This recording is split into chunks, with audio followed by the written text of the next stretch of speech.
Alright, YouTube. Philippine President Rodrigo Duterte called Obama some unkind things, and so Obama, in a huff, getting butthurt, of course, decided he wasn't going to go visit with the Filipinos anymore. Now, the Filipino press and like politicians in general are saying, oh, well, we're sorry for this. I'll point something out. Obama is not the American people. Obama is not the United States. He's just some retard who happens to be president. Half the time doesn't appear to know what he's doing. So I don't really care if Rodrigo calls him a son of a bitch or a son of a whore. He's right. Is he wrong, honestly? Is he really that wrong when he says this about Obama? Look, I don't fault Obama because, oh, Muslim, Kenyan, socialist. I don't fault Obama because, oh, commie in disguise, or any of these things you typically hear from people who are more virulently against him. I criticize him for being a warmonger. I think that he's a warmongering opportunist, a corporate shill. He's backed by a bunch of Wall Street bankers, hedge fund millionaires. He's basically like Clinton. That's why I fault him. I'm not some Tea Party member who says, oh, well, he doesn't praise Jesus enough, so I can't support him. But I will say this, the people of the Philippines have made it clear that they're tired of drug problems in their country. So they're attacking and killing drug dealers. What's the fucking problem? Now, I don't believe in drug wars. I'll say this, legalizing all these substances helps you to treat people who are addicted. I understand that. But if the people of the Philippines have taken a different route, what business is it of Obama's what they choose to do? What Duterte says he wants done, and then what his fans apparently oblige him and they go out and do, which is I mean, there's a better way that they could be doing this, I would agree, but at the same time, do they not have the right to defend their communities? Overrun by a bunch of drug pushers? Well, yeah, I don't blame them for beating them with a baseball bat. It happens from time to time in places in the United States, too. The real solution is, of course, a lot of these cartels in other states wouldn't even exist if it weren't for the U.S. and Europe's drug absorption habits. Obama conveniently ignores this fact while pushing the drug war.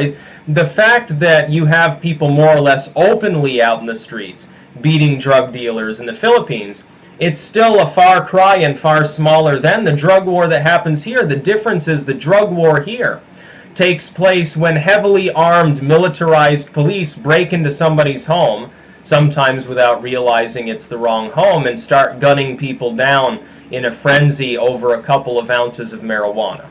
That's not what appears to be happening in the Philippines. They're taking care of pushers who are giving people opiates and stimulants and things like cocaine and so forth. I don't blame them. I would think the drug war there, I pointed this out when the killing began in the Philippines of some of these drug dealers. Who is Obama trying to fool? What a fucking hypocrite. Oh, some people are dying over in the Philippines. They got killed by mobs because they were dealing drugs.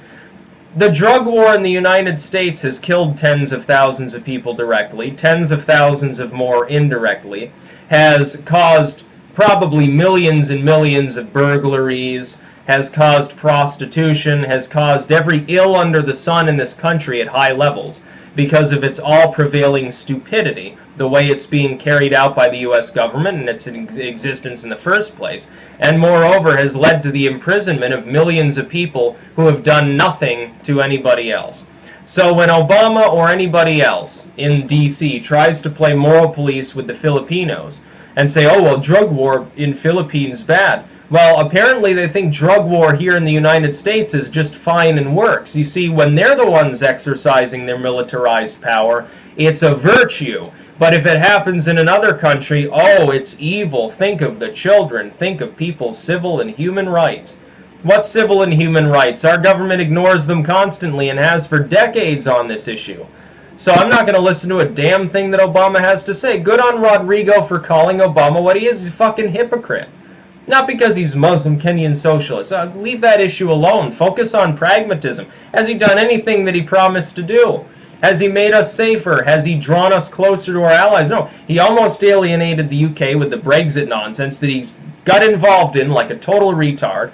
He gets involved in the Philippines, starts a spat with them. He's doing his best in his last year here of alienating a lot of our allies, almost as badly as W did. That's why I fault him. So while I will say I don't personally think that using drugs should be considered illegal at all. I don't think it's not really anything that bad. If somebody's addicted, you get them addiction treatment, and it works a lot better, like the Portuguese model. At the same time, I can at least comprehend why the Filipinos would get tired of high prevailing drug use rates.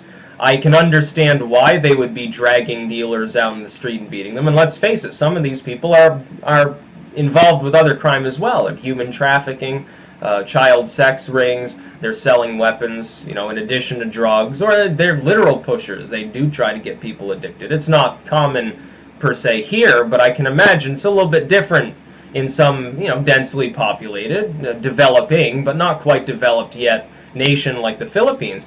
I can understand there might be a different story on the ground there. I mean, the Philippines and Thailand as well have a lot of like sex tourism going on, and all of those sort of white-collar, upper-middle-class, middle-aged businessmen here who go over to boff teenagers in Southeast Asia. They're probably snorting the coke and shooting the heroin and doing stuff like that. So I can understand why the Filipinos get tired of it.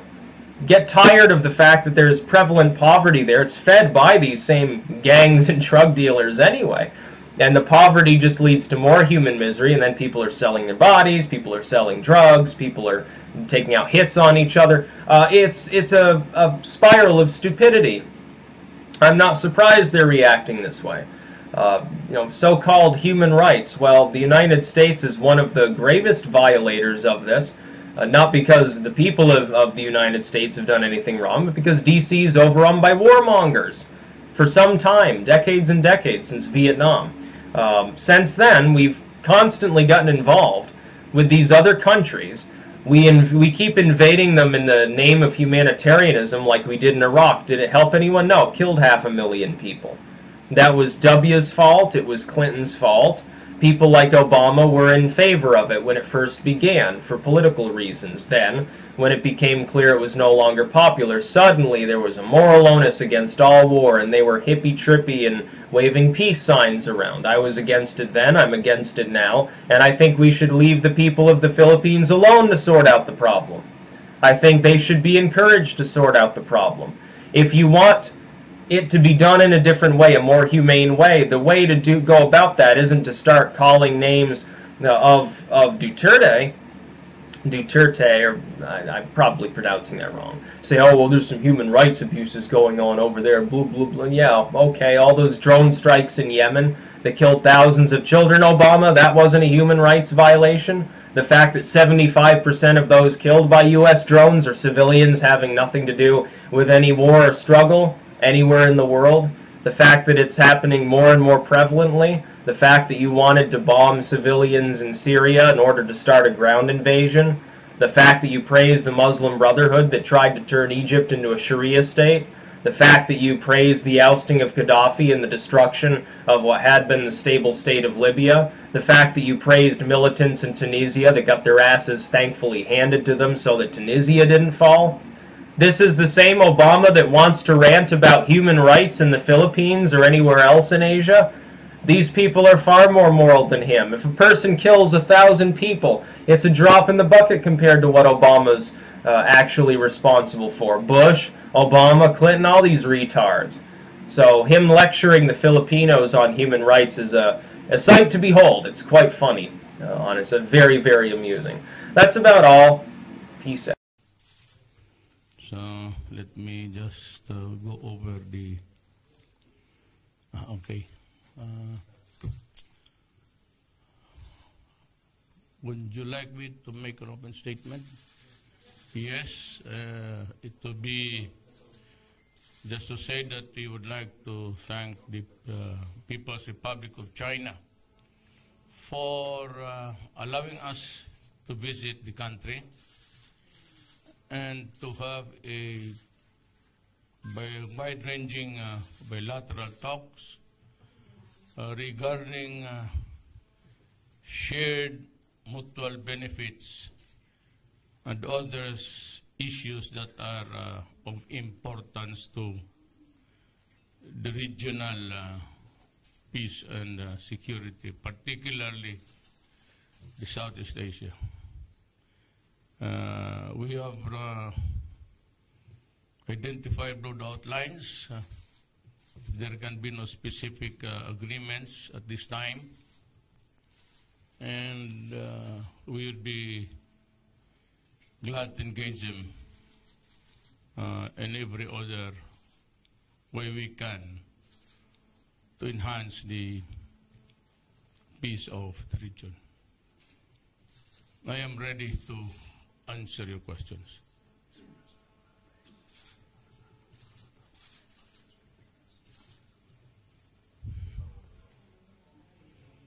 Yes, before I have read this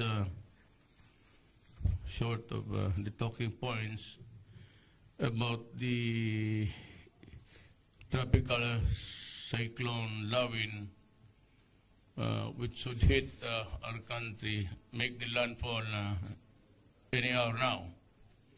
And we have put in place all things necessary to mitigate whatever consequences the cyclone would bring. By that I'm saying that it is really the destructions that we anticipate and the lives that will be lost. I hope there would be none, but just the same, we can expect some sort of a stronger typhoon this year. We are ready for everything. All is in place. The mitigation guys, the local and the national have been alerted, and of course the concomitant storm surges and strong winds and the possible loss of lives. So the Department of Health is there together with the DSWD, and the preparations are made. Medical kits and of course medicines are already in place. It has been deployed since the other day, and we hope for the best. We only pray that we be spared of a destruction such as in the previous past, which brought agony and suffering to our people. But we are ready. Everything has been deployed. All that is needed is really just to wait it out and wait for the proper advice coming from government. Kung susunod lang lahat, we might be able really to expect a lower damage and lesser loss of lives. I am prepared to answer your questions. Yes, Mr. President, first question will come from Sandra Ginaldo, GMA7. Yes, ma'am. Good evening, sir. I'll be asking, sir, about your trip to China. Meron na po bang mga agreements na nabubuo between the two countries as well as yung tinatawag po na business-to-business agreements that are being finalized at the moment? No, it would come tomorrow. What we have, I said, is the agenda on broad outlines. Then we will engage each other in a bilateral talk, which might really be long, and that is the time that we can come up with hard agreements. We just agreed that we would talk about the China Sea, one, and of course the maritime safety, another one. Those two are different altogether, different subject matters. 3, the freedom of navigation, to what point and where, that's another one. So, and of course the security of the region.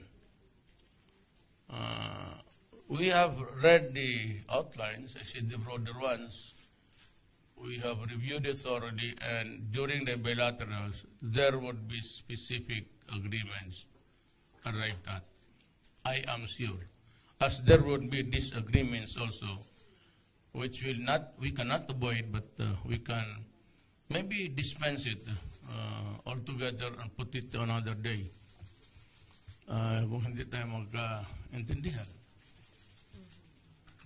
Sir, another reporter will be pursuing that point, sir. But on the economy side, I understand, sir, na yung Mindanao Railway Project po very important po sa inyo. Meron na po bang update kaugnay dyan dito sa pagbisita nyo sa China? Well, we talk of infrastructures. I said on the broader outlines, what would be the infrastructures and in what vicinity would it be applied.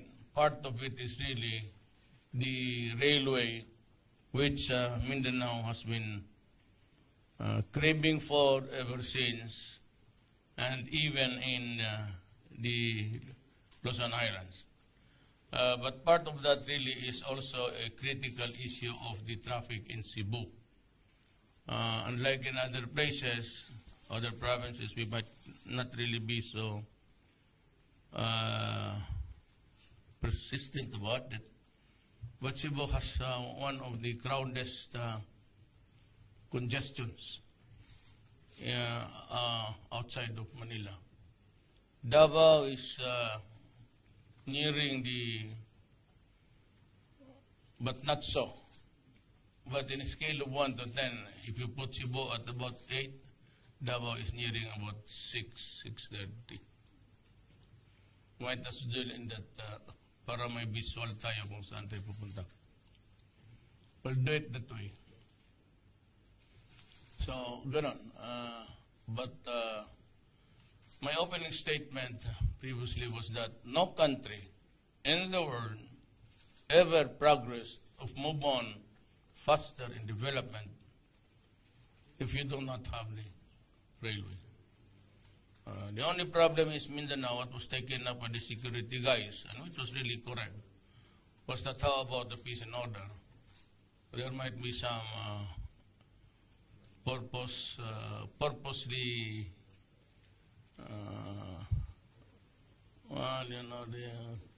the gangster and all, they might derail the trains and things like that.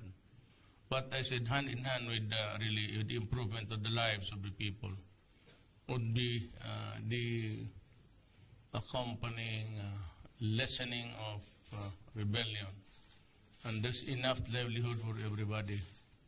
I think we can move on with our country to a new degree of civilization. Thank you, Sandra. Next question from Pia of Raptor.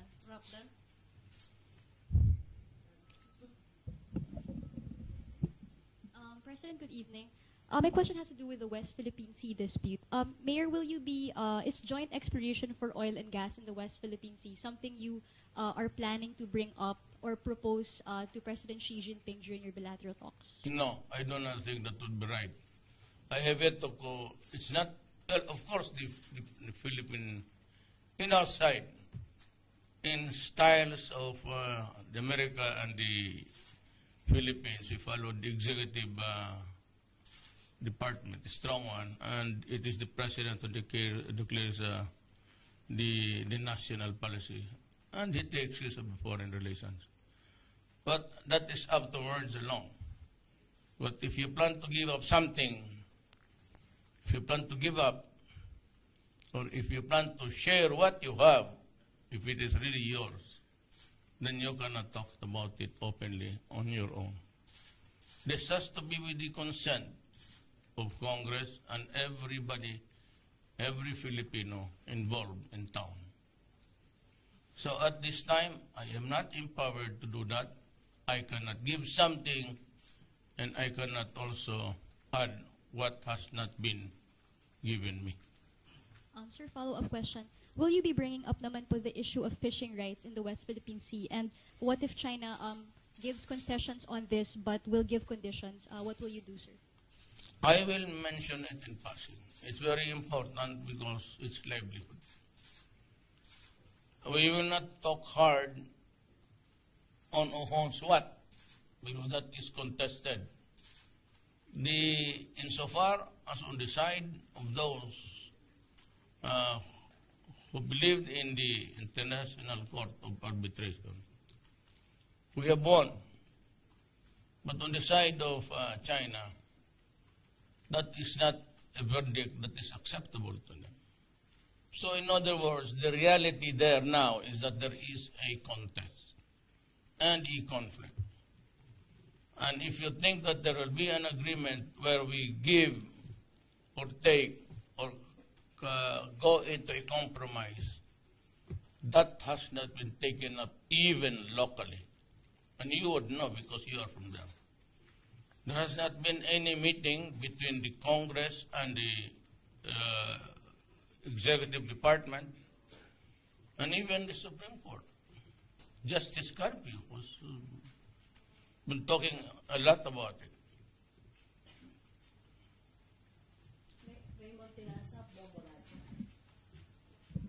Sir, good afternoon. Yes, sir.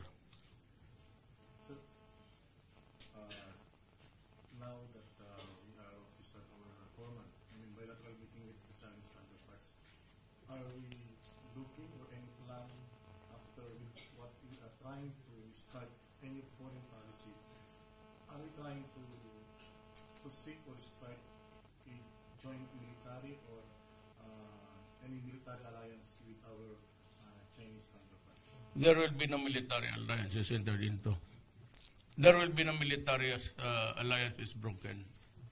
What I'm just saying is that we are not interested in adding fuel to what is already a volatile world.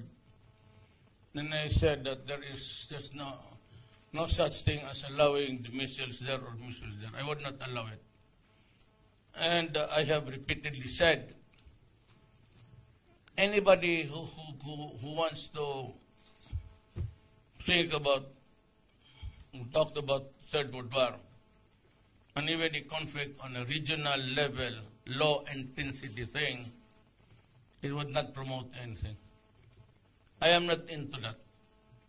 And if you talk about America, Russia, vis-a-vis China, Britain, France, Iran, Pakistan, India, there's a conflict going on. It's getting hot.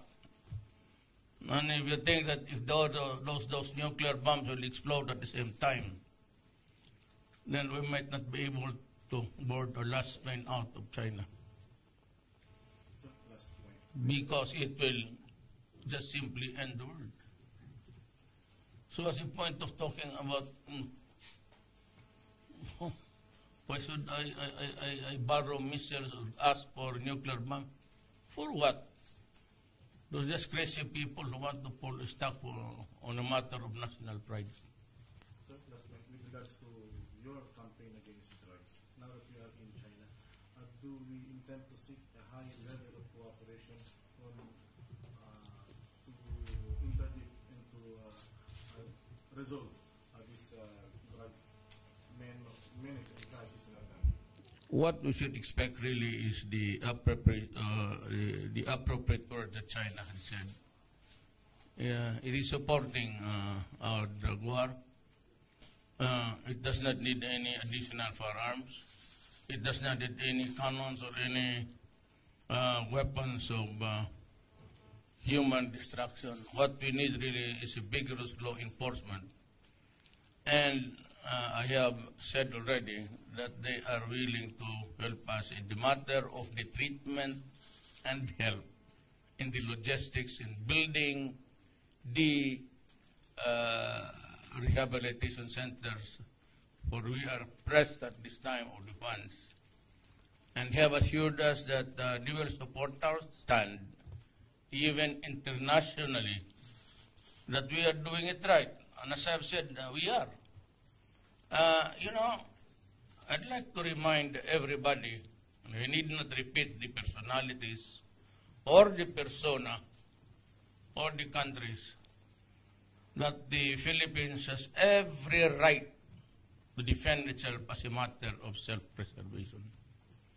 4 million scattered all over the country with drugs and about 6,000 policemen plus 4,000 local government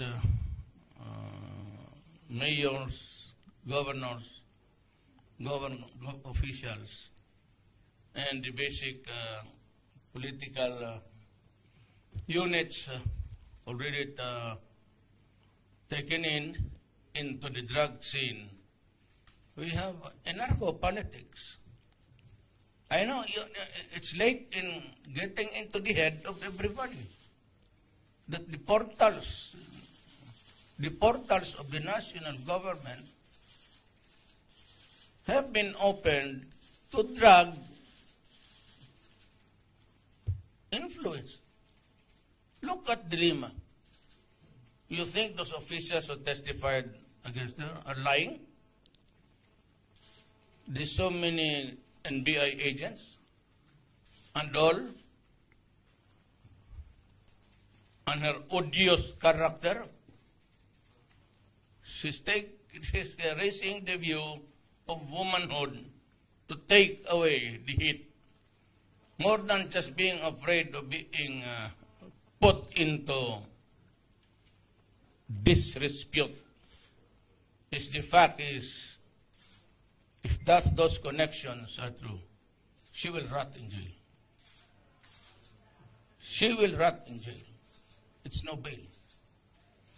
Because not only did she encourage in allowing Shabu to enter in and out in trafficking, she was a principal by direct participation. She could be the indispensable cooperation, which is the second stage, which without her, those doors would not have opened. Or if it's really a conspiracy, it's really the act of one is the act of all. With the testimonies of those who lied and previously, and given the test of the crucible of direct cross-examination, and put it to test. I'm telling you now, she is in danger of going to jail. And remember, the moment the indictments are charged in court, there is no bail. And she could be what Gloria Arroyo suffered. So, yeah. Kamapans. Mr. President, any directive for the PNP regarding those violent dispersal in front of the U.S. Embassy? Well, ganito yan.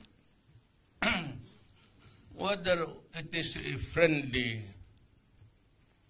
or a not so friendly embassy all over the world, we are bound by international rules, and that we have to allow the establishment of embassies, especially if you have citizens in that country to protect. Now, I do not know what happened. I was just shown with the footage. I am not ready, though I think the demonstration was made in the premises of the U.S. Embassy. And there was a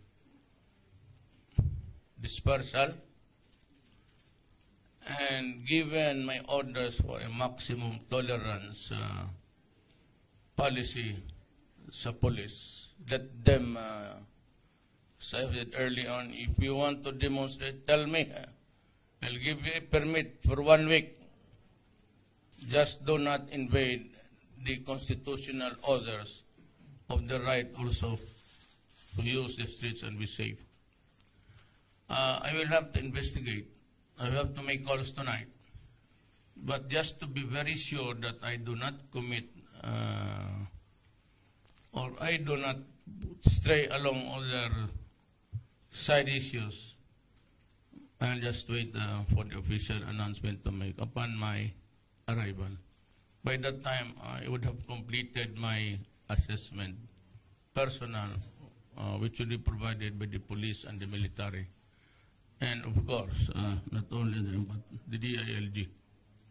So, and I would also want to hear the report of the Executive Secretary, who takes care of our government while we are away here.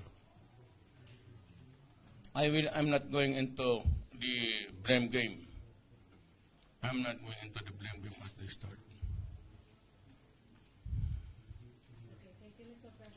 But I'd like to know if somebody knows here, bakit sila nag-rally doon sa Amerikano? Anong issue ngayon? Hindi naman, bigas. Ikaw, si Pia. You're always well-informed. I think they're against U.S. in general, the bases and military alliance. With the police, they want the military alliances abrogated? Hindi tayo, sumasimangot ka nga eh. Pagka sumasimangot ka, ibig sabihin, wala tayong alam lahat. Ikaw yung nauna dyan eh. Tumhimik ka. Yan lang. Nagligo ako, nag-toothbrush ako, pabango ako.